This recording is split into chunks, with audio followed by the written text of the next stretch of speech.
આજની ધર્મકથા. પ્રણામ. ધર્મકથા અંતર્ગત કેટલાક ભક્ત કવિઓ અને ભક્ત કવિઓનું પવિત્ર જીવન કે જે જીવનની વાતોથી આપણી પવિત્રતા એમાં કંઈક અંશે આપણે વૃદ્ધિ પામી શકીએ. મૂળમાં ધર્મકથા એવી નિસરણી છે કે જે નિસરણીઓ દ્વારા અન્ય લોકો કઈ રીતે ઉપર ચડ્યા,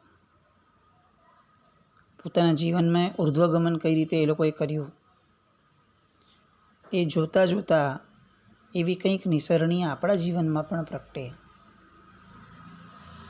એવો માનસિક પુરુષાર્થ કરવા માટે આપણે સક્ષમ બની શકીએ, એવો એક પ્રયત્ન એટલે ધર્મકથા. ઇતરોની અંદરમાં જે કેટલાક ભક્ત કવિઓ થયા, એ કવિઓના જીવનનો આપણે દૃષ્ટિપાત કરી રહ્યા છીએ. જૈનેતર સાહિત્યની વાત કરીએ તો કદાચ એવું કહી શકાય કે આ આર્યાવર્ત આખો એ કેટલાક સંસ્કારોથી તરબતર થઈને અત્યાર સુધી હજી પણ કેટલેક અંશે આગળ વધી શક્યું છે, પહોંચી શક્યું છે. કરોડો વર્ષથી આ બધી સંસ્કૃતિઓ પોતાના મૂલ્યોને જતન કરી અને અહીંયા સુધી પહોંચી શકી છે. ભાંગ્યો તોય ભરૂચ, એ કહેવત પ્રમાણે કદાચ એમ કહી શકાય કે આટલા આક્રમણ થયા, ઘણું ગુમાવ્યું, અને તેમ છતાં પણ આપણે સાવ નષ્ટ નથી થઈ ગયા. એમાં ઘણા બધા કારણો છે. એમાંનું એક કારણ છે એ છે જૈનેતર સાહિત્યોની અંદર મળેલા કેટલાક મહાકાવ્યો. આર્યાવર્તની અંદરમાં હજી પણ રામાયણ અને મહાભારત, આ બંને કાવ્યો દ્વારા જે વાર્તાઓ આ જગતને મળી છે, અને એ વાર્તાઓના વારંવાર પઠન દ્વારા ઘરની અંદરમાં કઈ રીતે જીવવું, પરસ્પરનો સ્નેહ કઈ રીતે રાખવો, જો એકબીજા સાથે સમન્વય ન સધાય તો કેવા યુદ્ધો થઈ શકે છે, કેવું પરિણામ આવી શકે છે, એ બધી વાતો અને એ જ મહાભારતના યુદ્ધમાંથી જન્મેલી ભગવદ્ ગીતાની વાતો, ઉપદેશાત્મક પ્રરૂપણા, જેની અંદરમાં સ્વધર્મથી માંડી અને છેક અધ્યાત્મ સુધીની વાતો પોતપોતાના સ્તર ઉપર જે લખાણી છે, આ બધાના કારણે એક બહુ જ મોટો વર્ગ છે કે જે હજી પણ મૂલ્યોને જીવનમાં સાચવી શક્યો છે. અને આવું એક મહાકાવ્ય એટલે રામાયણ. રામાયણ માટે એવું કહેવાય છે કે રામાયણ અત્યાર સુધીની અંદરમાં સેંકડો વર્ષોની અંદરમાં હજારો લોકોએ આ રામાયણને અલગ અલગ ભાષાની અંદરમાં અનુવાદ કર્યો. તે સમયે થયેલા સમાજ સુધારકોએ, તે સમયે થયેલા ભક્ત કવિઓએ રામાયણને પોતાના દૃષ્ટિકોણથી મૂલવવા માટે અને આવનારી પેઢીને રામાયણના મુખ્ય સંદેશાઓ પહોંચાડવા માટે અથાગ પ્રયત્ન કર્યો. અને એમાંનું એક બહુ જ મોટું અને ઊંચું કહી શકાય એવું નામ, સર્વમાન્ય કહી શકાય એવું નામ એટલે ભક્ત કવિ તુલસીદાસજી. અનેક રામાયણોની અંદરમાં તુલસીદાસજી કૃત રામાયણ જે છે એ કદાચ સર્વમાન્ય છે. એમને જે રીતે રામચરિત માનસને મૂળભૂત રીતે મહાકવિ વાલ્મીકીએ જે લખ્યું હતું એના પ્રતિબિંબ રૂપે જે એમણે પ્રગટ કર્યું છે, અને જે રીતનો એક પ્રકાશ એમણે રેલાવ્યો છે, એ સૂર્ય સમાન તેજસ્વીતાવાળો છે. કેટલાક રામાયણ એવા છે કે જે રામાયણ રચનારે પોતાની અંદરની જે પ્રકૃતિ હોય ને એ પ્રકૃતિને પણ એમણે ઢાળી એમાં, એટલે એ બહુ શાંત રસવાળા હોય.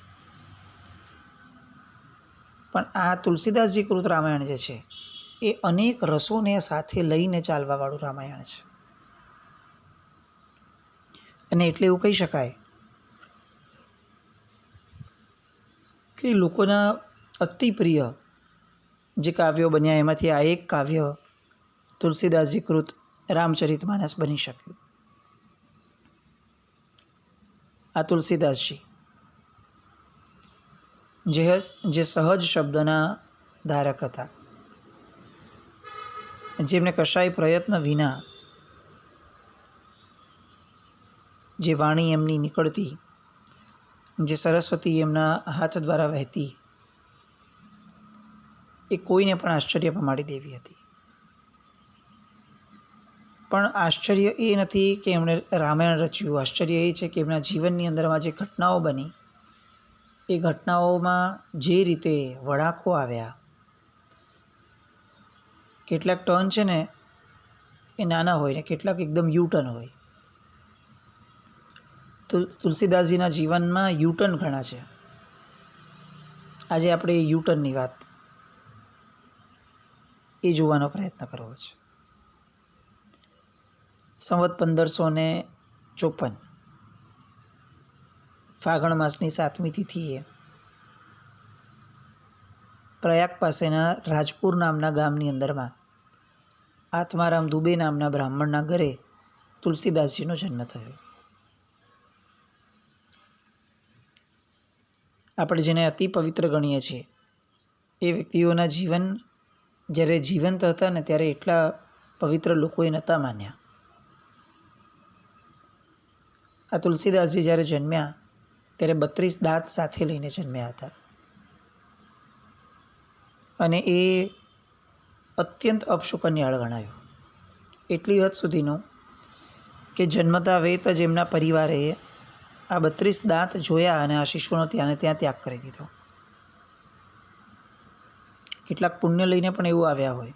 આપણે ત્યાં એક આગમવાણીની અંદરમાં એક આગમની જે કાવ્યો આપણે ત્યાં આવે છે એમાં આવે છે કે ઘણીવાર ઘણા કર્મો છે ને એક જ્ઞાનાવરણીય કર્મના ઉદય કહેવાય. ઘણા પરિણામો, જેમ કે બાળકને માનો સ્નેહ ન મળવો, આપણને એમ લાગે કે આ તો મોહનીય કર્મનો ઉદય ગણાય, પણ ના, આ જ્ઞાનાવરણીય ઉદય છે. કેમ? કારણ કે માં ન મળવી એટલે ઘડતર ન મળવું એ, અને ઘડતર પામવું એ જ્ઞાનાવરણીય કર્મનો ક્ષયોપશમ છે.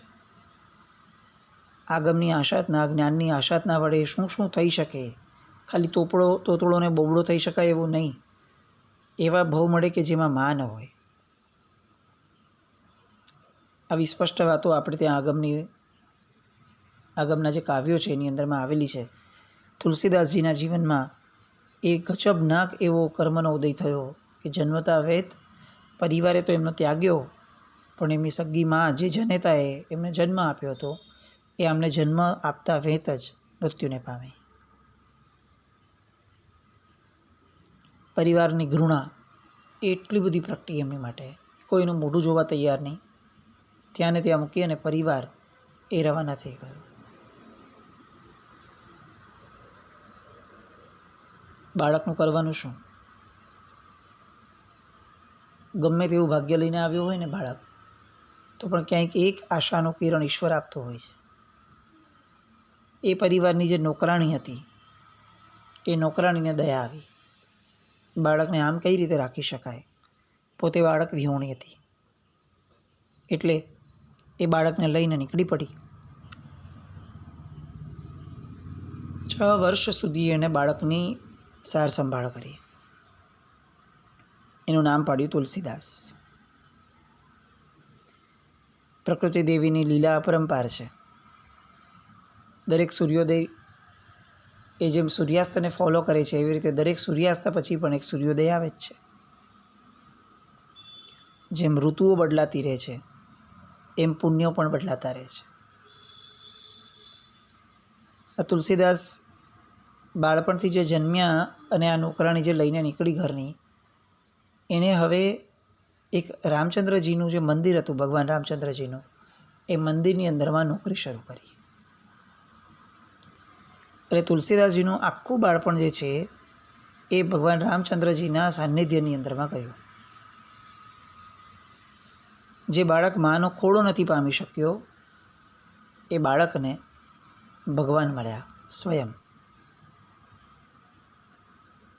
એ બધી રામચંદ્રજીની પૂજા વિધિ જુએ, મંદિરમાં થતી આરતી વગેરે જુએ, એમના પ્રત્યેના લોકોના અહોભાવ જુએ, લોકો જે રીતે રામચંદ્રજીને સાષ્ટાંગ દંડવત પ્રણામ કરે એમની શ્રદ્ધા જુએ. આ બધું જોતાં જોતાં બાળપણથી એના મનની અંદરમાં એક વસ્તુ ઠસાઈ ગઈ કે આ સૃષ્ટિના નિયંત્રા જે છે, જે નિયંત્રણ કરે છે, એ આ ભગવાન રામચંદ્ર છે. પોતાના દુઃખો કંઈ ઓછા ન હતા. એટલે 5-6 વર્ષના થયા અને જે માતા એમને લઈને આવી હતી એ નોકરાણી, એ પણ મૃત્યુ પામી. એટલે હવે 6 વર્ષનું એનું કોમળ હૃદય એણે ભગવાનને શોધ કરવાની શરૂ કરી. એની ઉત્કંઠા પણ વધવા લાગી, વય વધવા લાગી, એવી જ રીતે સમજણ વધવા લાગી, બુદ્ધિનો વિકાસ વધવા લાગ્યો. જ્ઞાન મેળવવા માટે એક વ્યાકુળતા ઊભી થઈ. પણ એ જ્ઞાન કયું? તો કે અંતઃકરણમાંથી જે સંતુષ્ટિ આપે એવું જ્ઞાન, પરમાત્માને પ્રાપ્ત કઈ રીતે કરવા એ વાળું જ્ઞાન. આ ઇન્દ્રિયોથી જે ઇન્દ્રિયાતીત છે એને કઈ રીતે સમજવું એ જ્ઞાન. અને આમ આગળ વધતા વધતા વધતા રામશૈલ નામની જગ્યાએ પહોંચ્યા. અને એ જગ્યા ઉપર અનંતાનંદજી નામના એક સંત એ ત્યાં સમાધિમાં હતા. એમને જોઈ અને તુલસીદાસજી ઠરી ગયા. પૂર્વનો ઋણાનુબંધ હશે કે એમને જોયા ને એમને એવું લાગ્યું કે બસ મારે જે મેળવવું છે કદાચ એ આ જ મહાપુરુષ મને આપી શકશે. પણ એ મહાપુરુષ તો અત્યારે સમાધિસ્થ છે. એટલે એ સમાધિમાંથી બહાર ન નીકળે ત્યાં સુધી આ બાળકે એમની સેવા કરવાનું શરૂ કર્યું. એમની ગુરુ ભક્તિ કરે, એમની સેવા કરે, આજુબાજુની બધું શુદ્ધિકરણ કરે. કેટલાક દિવસો વીત્યા. અનંતાનંદજીએ સમાધિમાંથી બહાર પદાર્પણ કર્યું.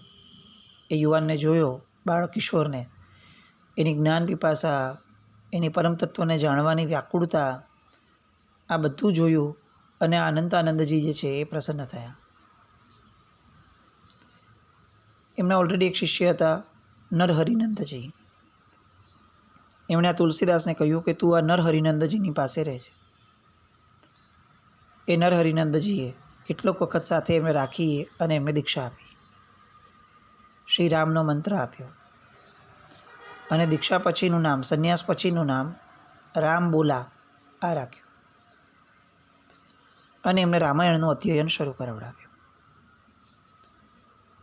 આદિકવિ વાલ્મીકીના રામાયણનું અધ્યયન અને ચિંતન કરતાં કરતાં એક વાક્ય આ તુલસીદાસજીને મળ્યું કે જેની એ શોધ કરતા હતા. રામો વિગ્રહવાન ધર્મ. ભગવાન શ્રી રઘુનંદન રાઘવેન્દ્ર રામ એ જ ધર્મનું મૂર્ત રૂપ છે. એ પછી હજી એક વાક્ય આવ્યું, શ્રી રામ પૂર્વતાપનીય ઉપનિષદ. અને આ વાક્યથી એમને એ અંદરમાં ઠસાઈ ગયું કે જે અનંત છે, નિત્યાનંદ છે અને જે ચિન્મય પરબ્રહ્મ છે એ જ રામ છે. અને એ જ રામની અંદરમાં યોગીઓ ભ્રમણ કરે છે. બસ એ વાક્યનું પઠન કરતાં કરતાં હવે જાણે એમના લોહીના અણુ અણુમાં રામ વસતા ગયા. સંત છે, એક જગ્યાએ તો રહે નહીં. રામાયણ વગેરેનું અધ્યયન ખૂબ થયું. એટલે ગુરુએ એમને મોકલ્યા કે હવે તમે દેશાટન કરી શકો એમ છો. અને તુલસીદાસજી પોતાનું ગામ રાજપુર ત્યાં પધાર્યા. પેલું એમને એમ થયું કે હું મારા પિતાની ભાળ મેળવું. ત્યાં ગયા શોધે છે ત્યારે ખ્યાલ આવે છે કે એમના પિતા તો અવસાન પામી ગયા છે. આવ્યા છીએ એટલે હવે રામકથા લેવાની શરૂ કરી. એમની વાણીની અંદરમાં એવો રસ, એવું માધુર્ય, એવો કથાનો પ્રવાહ કે જાણે એમ લાગે કે ભાગીરથી વહી રહી છે. એટલે વિદ્યુત વેગે ગામો ગામ આ સમાચાર પહોંચવા લાગ્યા અને હજારો ભાવિકો એમના કથામૃતનું પાન કરવા માટે પ્રતિદિન આવવા લાગ્યા. જન્મ્યો ત્યારે જે રીતે તજાયેલો, પોતાનો પરિવાર પણ જેને ન પ્રાપ્ત થયો, એવો માણસ આજે હજારો લોકોનો એક ચાહીતો વ્યક્તિ બની ગયો. પણ જીવન કોનું ના? જ્યાં વળાંકો ન હોય એ જીવન કઈ રીતે કહી શકાય? પવિત્રતાની કદાચ પરાકાષ્ઠાથી ખૂબ નજીક પહોંચી ગયેલા એવા ભક્ત કવિના જીવનમાં ફરી એક વળાંક આવ્યો, જેમણે આ જગતના શ્રેષ્ઠતમ વ્યક્તિઓ જેને કહી શકાય એ સમયના, પોતાની અપેક્ષાએ એવા વ્યક્તિની પાસે જેણે પોતે સંન્યાસ લીધો છે, એ પછીથી ભગવાન રામચંદ્રજીનું જીવન જ જેના અણુઅણુમાં વ્યાપી ગયું છે, એ માણસને અચાનકથી હવે મોહ વ્યાપ્યો. જે ભક્તો કથામૃતનું પાન કરવા માટે આવતા હતા, એમાંની એક કન્યા, એનું નામ રત્નાવલી, અને રત્નાવલી પર તુલસીદાસજીનું મન મોહાયું. સંવત 1583માં તુલસીદાસજીએ લગ્ન કર્યા. આ રત્નાવલી નવયુવાન અને સાક્ષાત રતિસુંદરી કહી શકાય એટલી સુંદર, એવી આ રૂપવતી કન્યા, એ કન્યા સાથે તુલસીદાસજી એ એટલી હદ સુધી રંગે રંગાયા. એનું લાવણ્ય, એની બુદ્ધિ, એની પતિભક્તિ એ એટલી બધી અપ્રતિમ હતી કે તુલસીદાસજીએ રામ ભક્તિને ભૂલી દીધી. રૂપ અને લાવણ્યની ભક્તિ શરૂ થઈ ગઈ અને એમને એવું લાગ્યું કે હવે હું એક ક્ષણ પણ આ સ્ત્રીનો વિરહ સહન નહીં કરી શકું. ધીરે ધીરે આ કથામૃતનું પાન જે થતું હતું એ પણ બંધ થયું. બસ એક સામાન્ય બ્રાહ્મણની જેમ ભિક્ષા લઈ અને જીવન નિર્વાહ થવા લાગ્યો. કારણ કે કથામૃતના પાન કરવા સમયે જે કલાકોના કલાકો વહી જાય, એ કલાકો આ પત્ની વિના જીવવા એમને અશક્ય લાગતા હતા. એટલો મોહ એમના મનમાં જાગ્યો. કેવો વળાંક જીવનનો, કોણ કલ્પના કરી શકે? અને આમને આમ કેટલાક વર્ષો વીત્યા અને એક દિવસ આ રત્નાવલી પોતાના પિયરમાં પ્રસંગ હતો, એટલે તુલસીદાસજીએ ના પાડી હતી અને તેમ છતાં એ પોતાના પિયરે ગયા. કેટલીક ઘડીઓ વીતી અને તુલસીદાસજીને ખ્યાલ આવી ગયો કે હવે આ પોતાના પિયરે વહી ગઈ લાગે છે. પત્નીનો વિરહ તો કોઈ કાળે સહન કરી શકાય એવો નહોતો. એટલે તરત એ પોતાની જે ક્ષણો વીતી વીછીના ડંખ જેવી, એના કારણે કોઈ પણ જાતનો આગળ પાછળનો વિચાર કર્યા વગર એ સાસરે પહોંચ્યા. અને સાસરે પહોંચી અને રત્નાવલીની સામે ઊભા રહી ગયા. શાસ્ત્રોમાં એક સુભાષિત આવે છે, જેમાં લખ્યું છે કે કામ ભોગોથી કદાપી ક્યારેય પણ તૃપ્તિ મળતી નથી. જે રીતે પ્રજ્વલિત અગ્નિને આહુતિઓથી તૃપ્તિ નથી પ્રાપ્ત થતી, એવી રીતે કામ સુખોમાં જેમ જેમ પ્રવૃત્તિ વધતી જાય છે, તેમ તેમ વિષય ભોગોમાં તૃપ્તિ નથી મળતી. વિષય ભોગો વધુ ને વધુ એની ઈચ્છા વધતી જાય છે. બસ આવું જ તુલસીદાસજીના મન પર થઈ ગયું હતું. એમનું મન, એમની બુદ્ધિ, એમની ઇન્દ્રિયો, આ બધાને જાણે કામ નામનો સર્પ ડસી ગયો હતો. ભગવદ્ ગીતામાં જે વાત લખી છે કે કામ ભાવ ઇન્દ્રિયો, મન અને બુદ્ધિમાં વાસ કરે છે.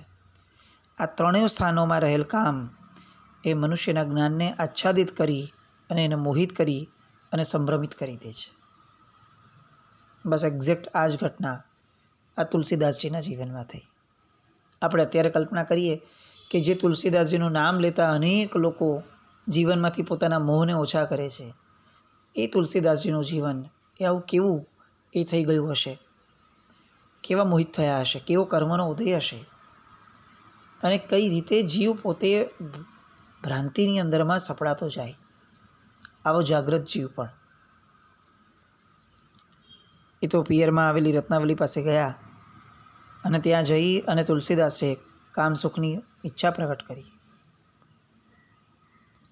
પણ એમનું ભાગ્ય જુઓ, એમને પત્ની મળી, એમને મોહ થયો તો પણ એવી વ્યક્તિ પર થયો કે જે વ્યક્તિ પોતે મનથી જાગ્રત હતી. અને આ તુલસીદાસજી એ ફરીથી એક ગુરુણી તરીકે આ તુલસીદાસજીને એમની પત્ની પ્રાપ્ત થઈ. રત્નાવલી એ સમયે સમજે છે કે આ પોતાનો પતિ તો પોતાનો ધર્મ ભૂલી ગયો લાગે છે. અને ત્યારે એ સમયે પોતાના પિયરની અંદરમાં પ્રસંગમાં આવેલી આ સ્ત્રીએ પોતાના પતિને જે રીતે ટેકલ કર્યો, પોતાના પતિની કામ ભોગની ઈચ્છાઓ સંતુષ્ટિ કરી એવું નહીં, પોતાના પતિને જે રીતે એના કામ ભોગને લપડાક મારી છે અને પછીથી જે રીતનો એક ફરીથી યુટર્ન આ તુલસીદાસજીના જીવનમાં આવ્યો છે, એ બધી વાતો માટે અને સ્ત્રીની શક્તિઓ એ કેવી અપ્રતિમ છે એ સમજવા માટે ફરીથી આવતીકાલે મળીએ. જીના જ્ઞાવૃત કંઈ પણ બોલાયું હોય તો મિચ્છામિ દુક્કડમ.